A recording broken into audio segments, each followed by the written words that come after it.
If somebody told you why they really loved you, or how did they really know they were really in love with you, and they said that morning you woke up and your breath stunk. I didn't care. Care. You ugly, and I don't mind, bro.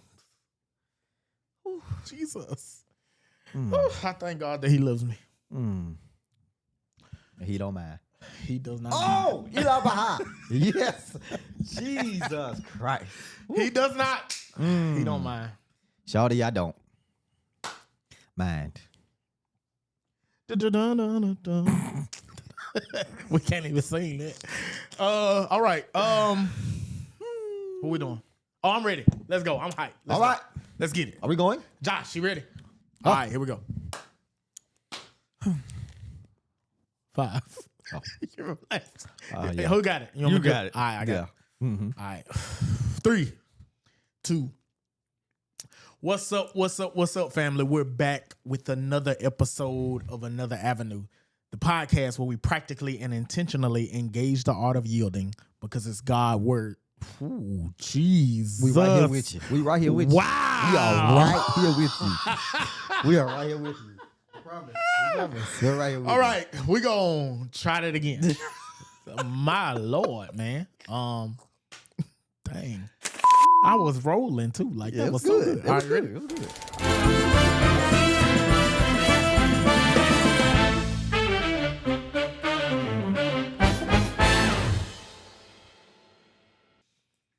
What's up, family? We're back with another episode of Another Avenue, the episode where we practically and intentionally engage the art of yielding because it's God's word that directs our paths. But this is also the podcast where hopefully you'll change your mind. Change your mind. What's up, man? All life is good. It is good. What a day it has been. This is the day Oh, that the Lord has made, man. this is the season. This is. Whew. I think this is the restoration season. Man, They say I will restore all the years with a palmer worm and the canker worm. He restoring all the miles since I moved. Let me tell you. Because I got more money this time. Let me tell you. I ain't got to worry about it being gone before I see it. My Lord. I'm not having to stop at every gas station I see for the first time in my life. Yeah, because you be stopping at Quick Mart. Whoa. Don't do that. I love Shell, but Shell don't let me back. So, listen. We dealt with mental. Yes. Hold on. Physical. Mental. Emotional. Mm-hmm. And spiritual health. All right, so we done dealt with health. Yeah. Today, I got something else I want to talk to you about Okay. and y'all about.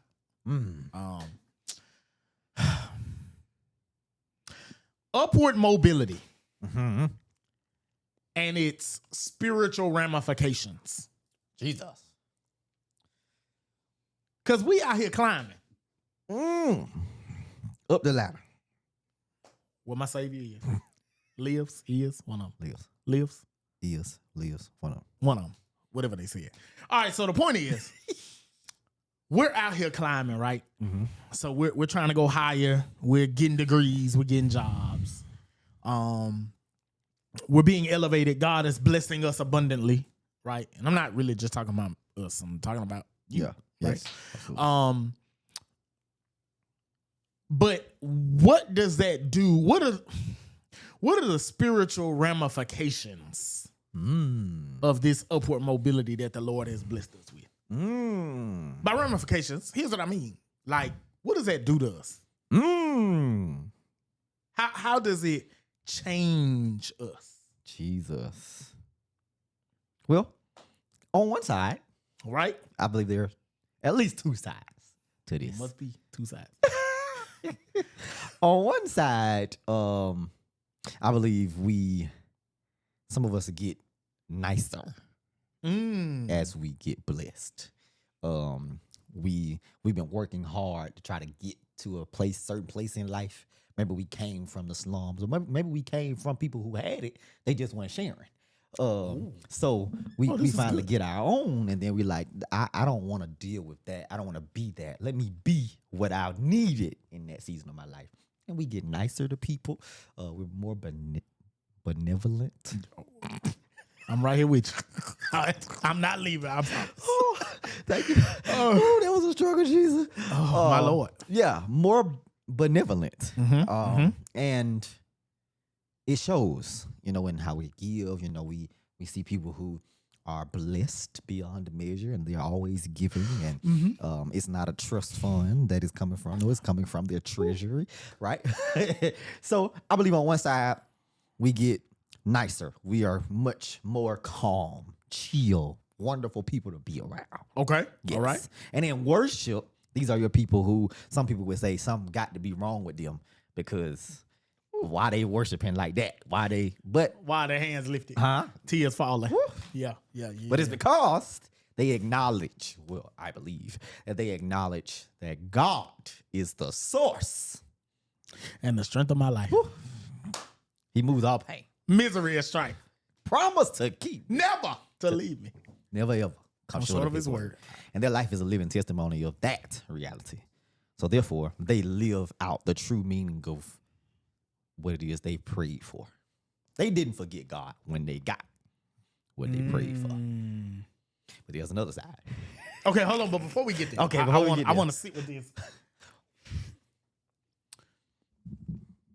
Do we allow God's blessings to make us more grateful? Because I think the whole crux of this conversation has to do with comfort. Okay.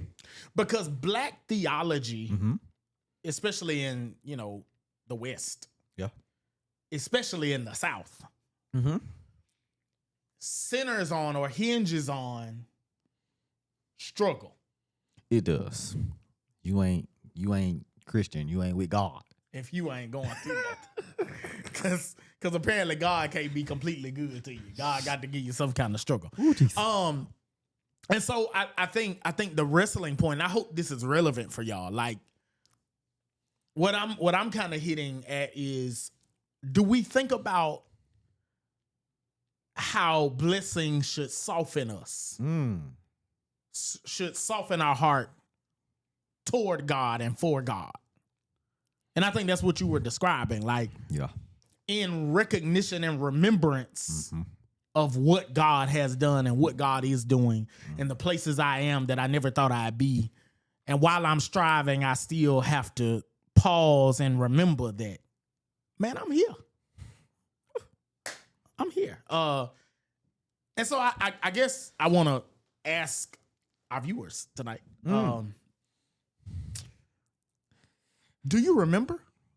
Right? Like, do you remember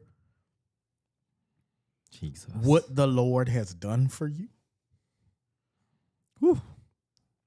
Do you remember how you are now living out the answers to your prayers?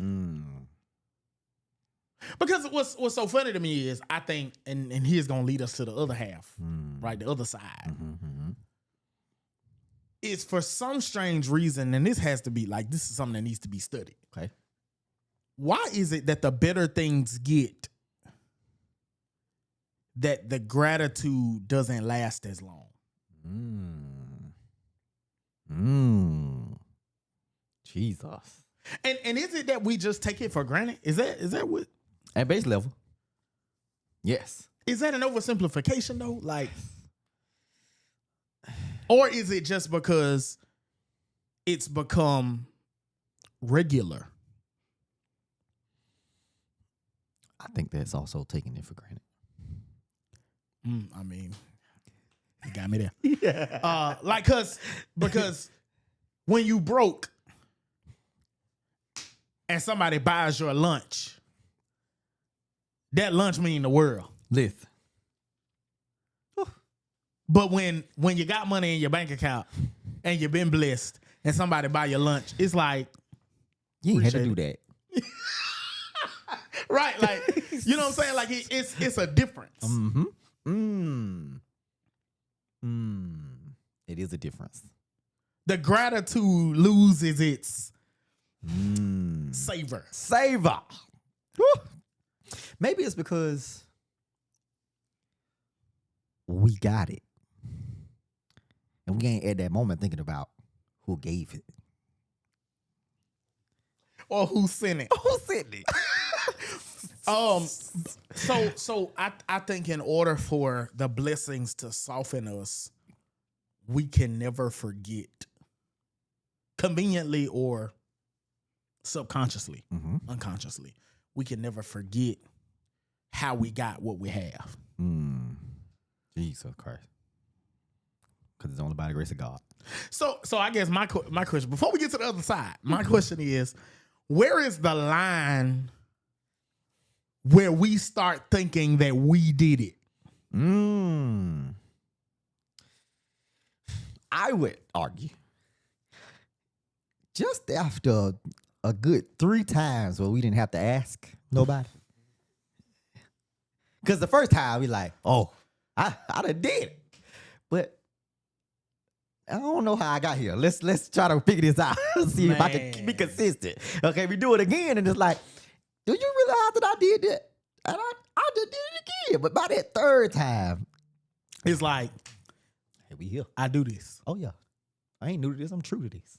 You just 2 times in, really. It's funny because it's almost like, to say it another way, it's almost like we go from God did it to I did it with the help of the Lord to I did it. And we just start edging God out. And we be edging, by way of edging God out, we be edging our human help out. Yeah, because whenever God wants to do anything in the life of somebody, he does it through a person. Jesus Christ. May you never forget. God's measure of blessing, but also God's meaning of blessings. Because he didn't have to use who he used to bless you. Because do we think about the fact, this is real practical, but do we think about the fact that it had to be the Lord to touch somebody's heart and say, 1 check? One.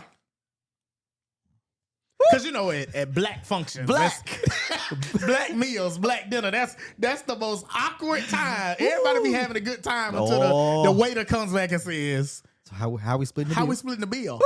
And everybody get to hoping. That's somebody else does it. But the Lord had to touch somebody's heart.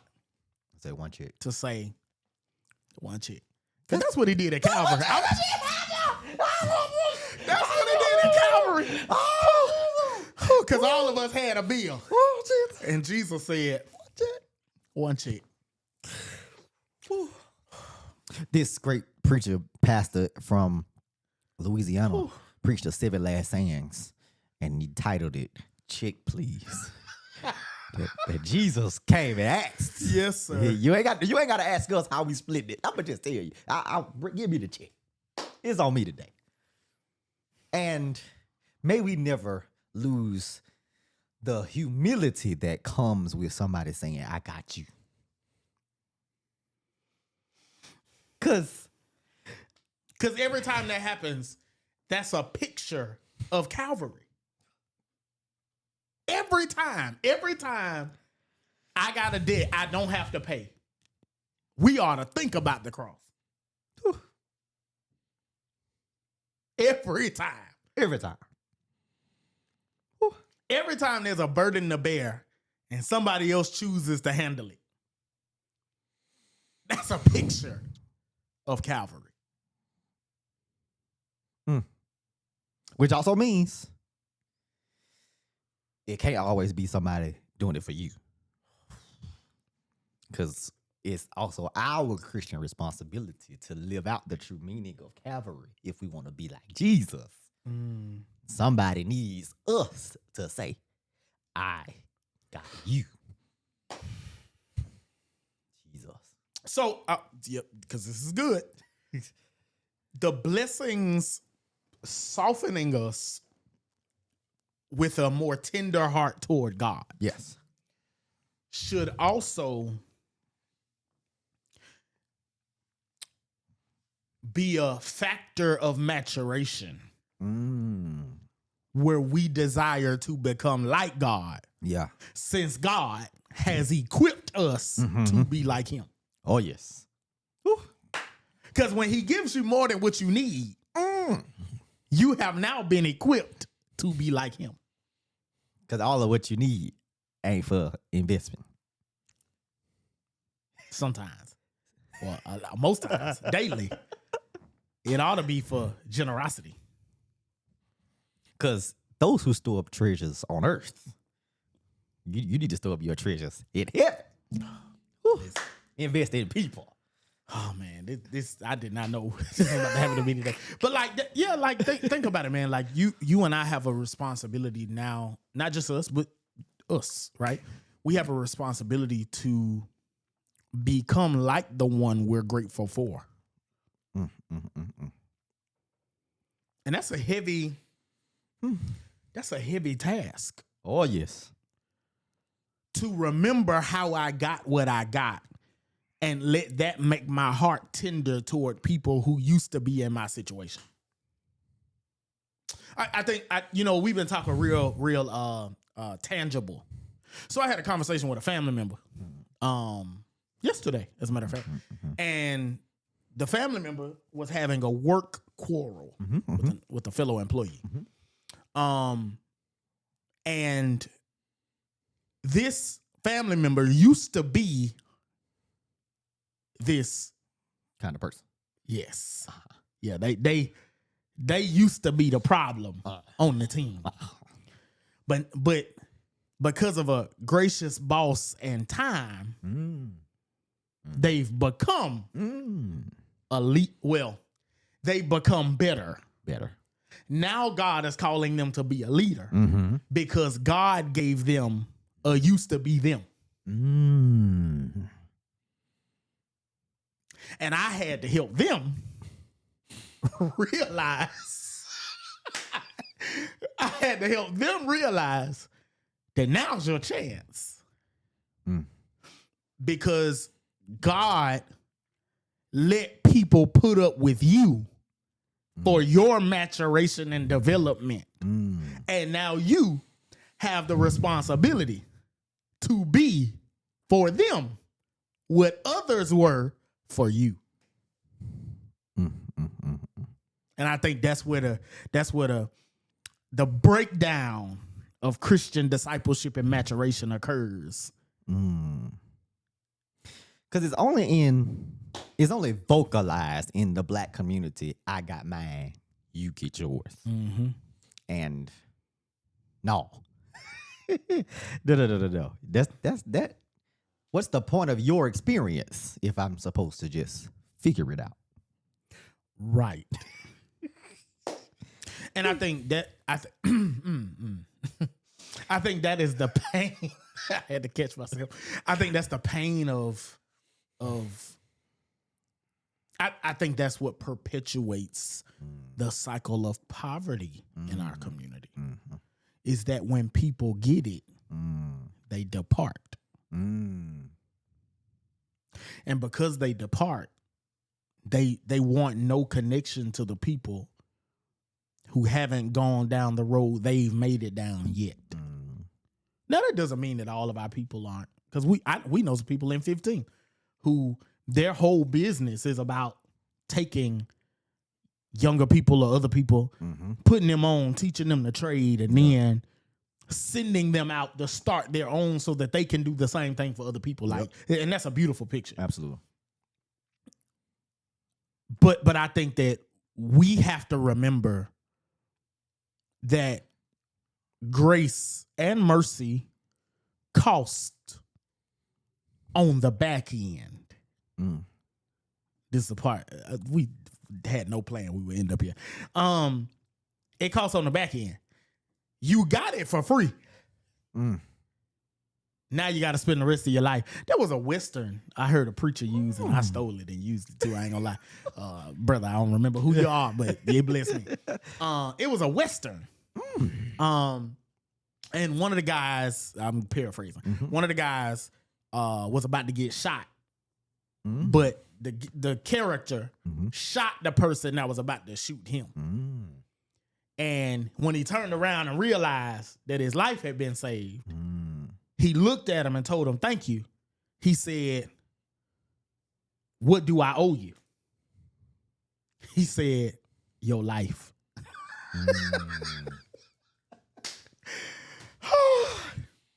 Jesus Christ. And basically he goes on to say, you have a responsibility to follow me for the rest of your life. Cause that's how long you would have been dead if I didn't save you. And so think about it.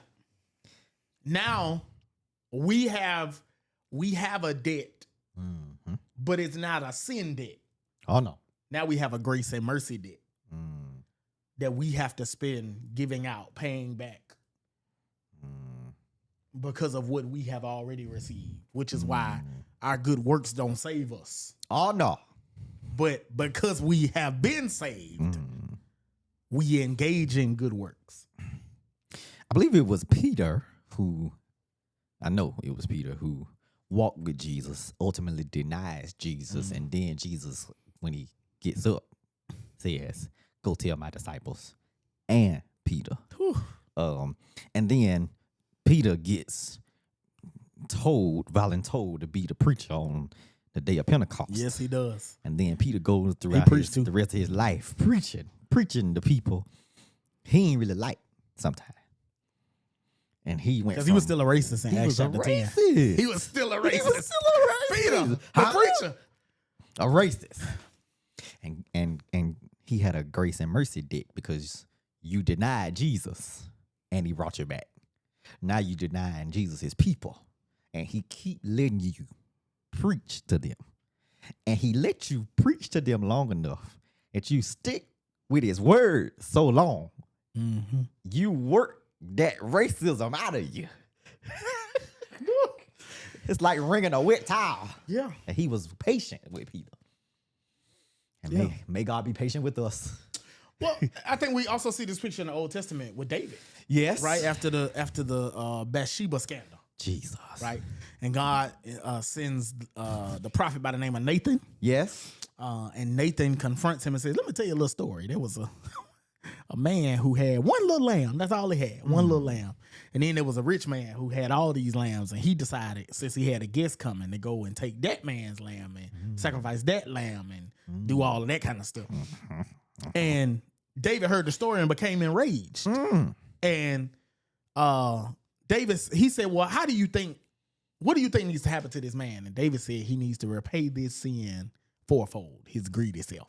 And Nathan looks at him and says, brother, you the man. you the man. That's all he had was that one woman. Jeez, and you took her and killed him, brother. You did this. This is you, right? But my point is, David then says, oh, snap. That probably ain't how he would have said it. Right. If he was in, anyway. He said, I've sinned against God. My Lord. And it's out of that we get Psalm 51. Oh, yes. Where he goes on in verse 17 to say, create in me a clean heart and renew a right spirit within me. He allowed the grace and mercy he had received, the blessing he had received, because even though his house would never be the same, he would suffer, his son would try to kill him, his daughter would suffer, all the things, all of that, he didn't die. And that's what Nathan said when he pronounced the judgment. He said, you deserve to die, but God ain't gonna kill you. Now you're gonna suffer, but God ain't gonna kill you. But David allowed that to soften him to the point where he desired to be better as a result of what he had received. Because even if I don't like you or like what you did, because I love God and my love for God ought to make me soft. Yes. Ought to make me better. Ought to make me be more tender to God's people. Yeah. And so as we have upward mobility, this is good for some young adult who's graduated from school, or you working on that degree, or you got the full ride, or you got to go to the college you wanted to and other people didn't get to go. You need to let God's blessings work on you and not just be a point of privilege for your life. but how do I let it make me better for God, not just before people, right? So now we got to deal with the other half. We out of here. Jesus. Go ahead. No, go ahead. The other half of this is when we allow the blessings to dampen the fervor, words of Dr. E. Dewey Smith, of our worship. My Lord. Essentially, to put it in Byron's terms, when we let blessings, upward mobility, better access, better career, better job, higher salary, better neighborhood, when we let all of that stuff make us spiritually sorry. Jesus. Because now that I got what I want, my prayer life sucks. Jesus. Don't even talk to the Lord. I was beating this door down when I needed it. But now that I got it, I can't even thank him for it. Can't say good morning to you. Right? No prayer. No worship. Lackluster worship. And I think part of the issue, I hope we don't derail right here. But I think part of the issue is we've tied worship style to socioeconomics. Oh yes. Even back 60 years ago. Yes. Oh yes. What we call silk stocking churches. Where it was quiet and all the things. And it is what it is. No knock. But that was for the well-to-do people, the civilized, the astute, the whatever. But those people came from churches with no AC, hard wood floor, where the ushers was making a circle to protect somebody who had gotten a shout, and one of them got happy and fell out. One banana. One what? Banana. One piano. And it was an upright. It wasn't even a baby grand.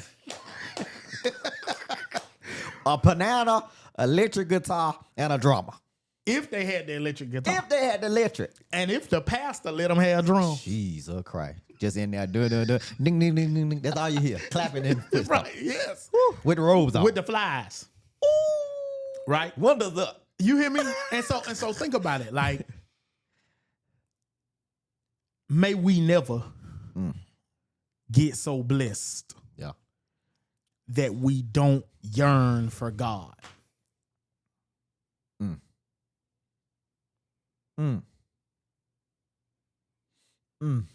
Maybe that needs to be our prayer.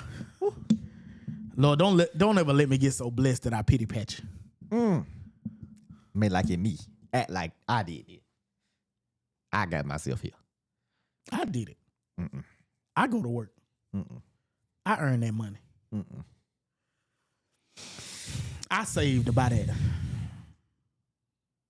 I stood it. Man. I walked. I drove. I Ubered. I door dashed. And now we go to worship and thank you, Jesus. Thank you. Here's the reality nobody considers. Do you know how many people had your same dream, had a better plan, and had a harder work ethic, and they're still not where you are? What he really just said was they was better than you. They were better than us. Yeah. And they still didn't. Because there's somebody out there that we passed by that's better than us. Come on, listen. Some of the most faithful pastors and preachers will never go viral. Never. Listen. You'll be surprised to what they have to do on a Sunday before they preach. Before they even think about putting their suit on. Listen. If it's a because someone was at the church on Saturday cutting the grass. with day money, no church budget, with their lawnmower and they trailer and they truck, simply because they want the house of the Lord to look good. While the wife was in there cleaning the bathroom. After y'all nasty self. Oh, I live this. Yes. I live this. Literally. Right? So, like, it wasn't us. It wasn't us. Only God. Man, I look at, I even high school, bro, like, I was smart. But there were people who were so much smarter than me. Absolutely. But the Lord kept his hands on me. Whew. Yes, him did. Because when it was time for me to graduate high school, I was supposed to be in the top 10 and wouldn't. I was number 10. That's crazy. Barely got it down. And looking back,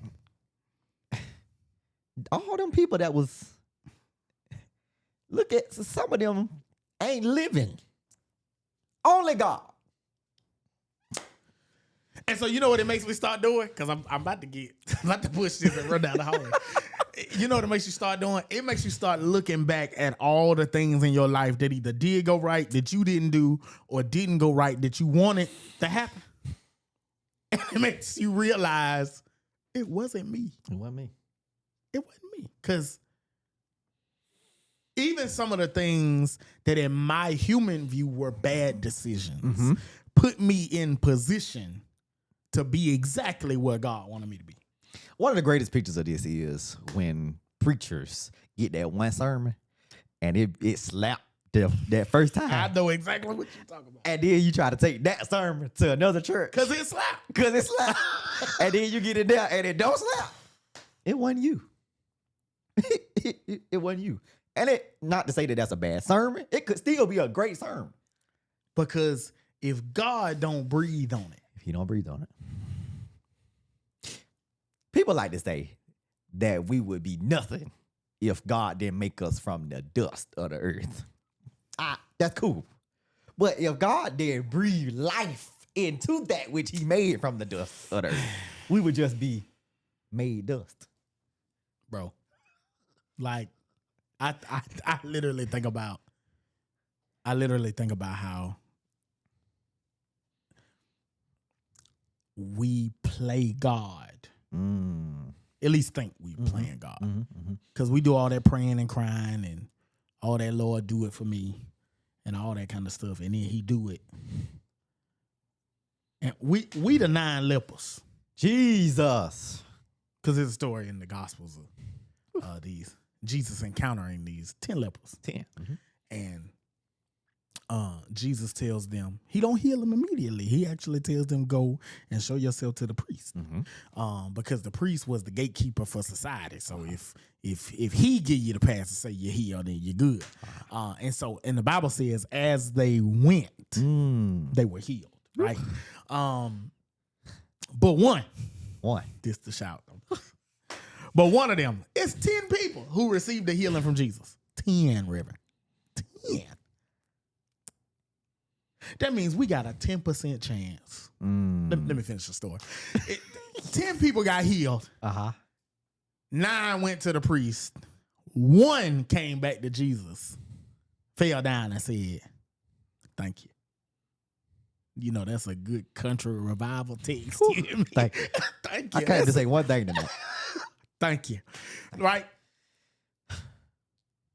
But were the and I'm not demonizing them because they were being obedient. But were the 9 so ready to go back to normalcy? Were the 9 so ready to be living in their new state and new condition? Were the 9 so ready to get back to their life and their career and all the things that they forgot? That it wasn't me. It was not me. I didn't heal me. Jesus. I didn't even come up with the idea to go talk to the priest and get healed on the way. That wasn't my plan. Then what to do? Cause listen, Byron Jackson wanted to be an engineer. Got to school, couldn't do it. Jesus Christ. And that's where the Lord started working on me. It wasn't me. Right? Like, and you've got this story too. Absolutely. You have this testimony. You have, whether you recognize it or not, all of us have these things. And even if you think you're in a lower place than what you should be, this is still your testimony. Jesus. Yeah, like even if things are bad right now, they could be so much worse. It wasn't me. It wasn't me. Only God. And so I don't need to become detached. I don't need to become detached from God's goodness. I don't need to become apathetic about God's sovereign movement of my life. Because it could have been me outdoors with no food and no clothes. Like, all alone. Man, without a friend. Or just another number. With a tragic end. But it didn't see fit. He did see fit. To let none of these things be. It was by your power that you keep on keeping me. And I want to say, I can't even say one thing tonight. Thank you. May you go to church on Sunday. Tell the Lord thank you. May you stop right now. Yes. And tell the Lord. Pause the video. Well, no, finish it. But you get what I'm saying. Tell the Lord thank you. Like, thank you. May you wake up in the morning with that roof over your head, even if it's not the house you want. And tell the Lord thank you. And may you let your gratitude, in this season give you grief about your failure to be grateful in prior seasons. Tell him thank you. Tell him thank you, man. I got in that Camry this morning, and I hadn't drove it in a minute because I got that Genesis. So that Camry has kept me and taken me to preaching engagements at small churches, mid-sized churches, large churches, and all across from the East Coast to the Midwest. That Camry has kept me, and I had been driving the Camry, lately. I've been above the Camry and stuff. I've been riding highfalutin and stuff. When I was in the Camry, I was all out the window waving at folks. But then I got the Genesis, I started nodding my head and just cracking my window a little bit. But this morning, I got in that Camry. I had drove it. I can't look on my phone to see how much gas in it. But when I got in the Camry this morning, that Camry had a full tank again. I forgot. And you know what the real shot is? It crunk up. Because, man. Crunk up. It's still running. And you know what's crazy? It's got a little vibration. I done rode in it. Oh, yeah. It's got a little vibration when you hit about 60, 65, right? It's got the little vibration in it. The AC don't blow like the Genesis. No. But guess what? Huh? When the ice storm happened and them potholes was on 386 and you hit that pothole and your Genesis bottomed out and you was without your Genesis for all that time, you didn't need no rental car. Because the Lord gave you a Camry. And I'm just here to say one thing. Thank you. Thank you. That's it. That's why we shout the way we shout. That's why I lift my hands the way I lift my hands. I want to tell your business. Because when they didn't have Mila and Molly, Jesus. That's why we do it. I'm telling you, man. When I was sitting on the toilet at my house, contemplating whether or not I wanted to feel the pain of what it meant to blow your brains out. In 2020, in 2021. Thank you. Cut this off. See y'all next week. See you next week. Go tell the Lord thank you.